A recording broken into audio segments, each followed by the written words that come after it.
So comment, subscribe, dislike, or like. Check out the links in the descriptions for other of my sites, other activities that I'm involved in. Got a whole bunch of Facebook groups you can check out. I play multiple card games, so I do music among other things, so check out the links in the description. This is my Hatchhyack Gogeta Xeno Skillet deck. Copy it to leader. 4 Super Saiyan 4 Gogeta Prismatic Burst, 4 Son Goku Xeno Skillet battle card, 4 Vegeta Skillet Xeno battle card, 4 Oceanus, 4 Dr. Leche, 4 Finn, 4 Further Instruction Chopper, 4 Supreme Kai, 4 Goku Then Adventure Begins, 4 4-star Ball, 4 Max Power Pageman, 4 Power Burst, 4 Super Mirror Unison, 4 Super Saiyan 4 Bully Unison, Toa, Dark Demon Scientist Unison. Alright. So, it's a pretty basic build, of course. We're trying to double strike our opponent down to at least down to 2 life, preferably down to 1. And then going to want to play our Super Saiyan 4 Gogeta Prismatic Burst. While we have red energy, we have some red cards we can charge after turn 3. So on turn 4 you can charge a red energy, or turn 5 you can charge red energy in order to use Gogeta's ability. Because when this card is played, you can activate one of these effects based off of the color in your energy. So you will, in this deck, you'll be getting black and red. So if you have red energy, deal 1 damage to your opponent. If you have black energy, choose up to 2 of your opponent's battle cards and send them to the owner's board. He has a 35k quadruple strike, so even if your opponent still has 5 life, this can get him down to 4, and then put your opponent in kill range for this card's attack. But if you play your cards right, you should just be able to just play him, burn your opponent for 1. The game should be over. He has an active main. We pay 5 to choose 1 Son Goku Xeno and 1 Vegeta Xeno from your hand or battle area, and then send them to the owner's drop area in order to play this. Then we got the Goku and the Vegeta Skillet Unison, maybe Skillet Xeno battle cards. For that effect, plus the fact that they're skillless, they have synergy with Goku The Adventure Begins. His second active main, where you can pay 2 energy in order to play out a battle card with a skillless battle card with energy cost 3 or less from your deck or drop area, and play it into play. So you can bring out the Goku or the Vegeta, whichever one you want. And then, of course, we have Super Mirror Unison, which has the auto that at the start of your opponent's turn, choose up to 1 of your skillless battle cards and it gains blocker for the turn. So this is a way you can turn your Goku into a 30k blocker or your Vegeta into a 20k blocker. And then, of course, if they block and die, that's alright, because you just use Goku Adventure Begins to bring them back, and then keep defenses up, right? Keep using the auto of the Unison in order to turn them into block and use the blocker to block, right? So you can keep that engine going, as well as his first Goku Adventure Begins first active main lets you grab a 4-star ball from your deck or drop area and add it to your hand. Here's the 4-star ball, so you can add it and be able to use it to give 5k power to a battle card or leader. So you can use it obviously to boost up your Vegeta or your Goku when you're using them to block, to increase their chances of staying on the field longer, so you can just keep using them to block. When you turn them into blockers, obviously the 4-star ball does not give them the extra 5k boost.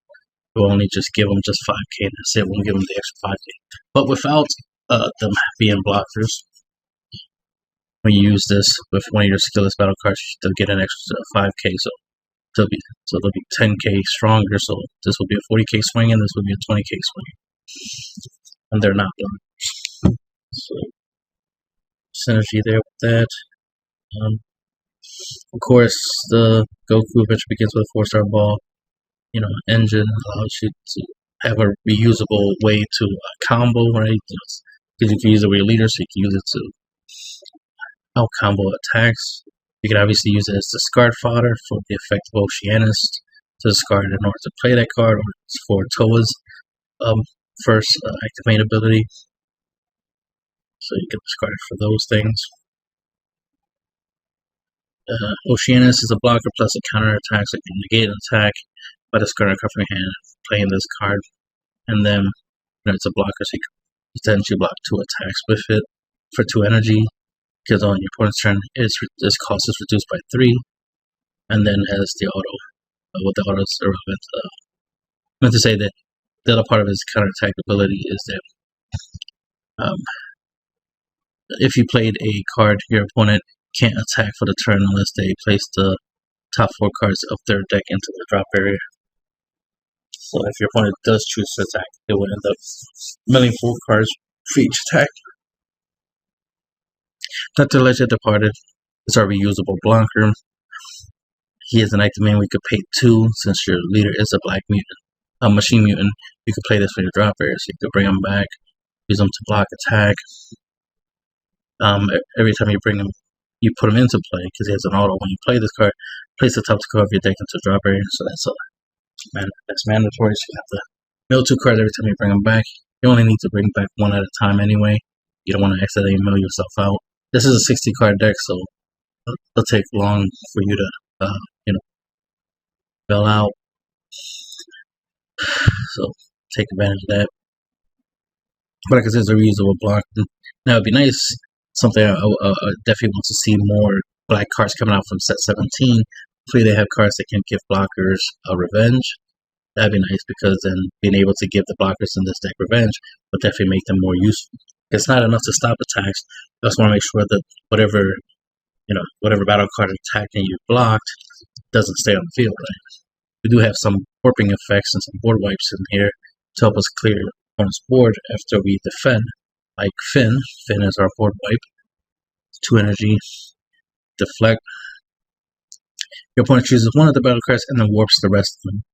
Then of course we got Champa and Supreme Kai to help us get our opponent down to 1 life, or just to finish off the game. Because we can use you can use these with like Goku, for example, or any of our unisons, or if we take one of our opponent's battle cards, we can just give it an extra 10k boost and double strike and finish out the game that way. So there's that. And of course, them being red helps with Gogeta, and then you got the Max Power Kamehameha. It's a negate, but also has the ability to, with his activate, to let you warp one of your opponent's battle cards. So that comes in handy with getting rid of any problematic card. You can do a basic strategy where use this to negate an attack, and then if you have 4 cards in your drop, warp them in order to add this card back to your hand. That way, next turn, you can use the activating ability of this card to warp the battle card that you negated. So that way, you don't have to worry about dealing with that card later on. Power Burst. It gets an attack, lets you add a 1-drop battle card from your drop or warp. A target for that will be Goku Adventure Begins. But the fact that if you have 5 or more cards in your drop, you can take a card from your life, add it to your hand, and play this card for free. So essentially a free negate. Comes in handy obviously when you're tapped out. Super Mirror, we're using it for 2 of his abilities. It's auto, obviously, to turn our skillets into blockers, so we can have strong defense. But also its second active main, which is remove 1 of your skillets battle cards from the game, draw a card, and choose up to 1 of your opponent's battle cards, and send it to warp. So it could be useful as a spot removal card, so we can get rid of something problematic by giving up skillets battle cards. And it's a 20k body 3-drop, so we can definitely use it for swinging. Use it as a sword, and then use it as an auto to turn our skillets into shields, right? And we got Super Saiyan 4 Broly. The more markers it has, the stronger it becomes. So it gets 5k power for each marker it has. So if you use if you pay 4 to play this, so it has 4 markers. It'll get 20k power extra attack, so it'll be a 30k for 4 energy. Not bad, a 30k on your turn, swing unison is always good. Then it has the -1 active main ability. Choose one of your opponent's battle cards with energy cost greater than their energy and send it to the warp, so this can help us get rid of any problematic battle card that we don't want our opponent to have for them to use on the clapback, right? And then has the auto -X ability. When your leader card is attacked, you may have it gain plus 5k power for the battle for each mark you remove from this card with this skill. So you can get a quick power boost to your leader before you even get to your combo. But before they get the combo, so it forces them to combo even more to try to bypass that power boost you gave to your leader, and then after that you'll combo. So you might get a good situation where your opponent combos a lot, but then you end up out comboing them anyway, and then they just lost a big hand size, which hopefully helps you in the clapback, right? And then we got Toa. She has the permanent where if she has 2 or less markers, she cannot attack, so she needs 3 or more markers to attack. She has to auto the once per turn when one of your opponent's battle cards is moved from the battle area by a skill or KO'd at a marker to her. She has the +0 ability where you choose one card from your hand, discard it, choose up to one of your opponent's battle cards with energy cost 3 or less, and send it to a reward. So it's good for getting rid of any small problematic 1 drops, 2 drops, maybe 3 drops your opponent might have, like blockers or something, get them out the way. And then she has a -4 active main ability, which we do use a lot, is to choose up to one of your opponent's battle cards and gain control of it. You might want to grab one of your opponent's blockers and take advantage of that, or take one of their big battle cards and use it, use it against them. You could combine this with Finn. Your opponent will choose one of their most important battle cards and then warp the rest of them by, when you play this, and then you can just drop this and then take their battle card, use it against them.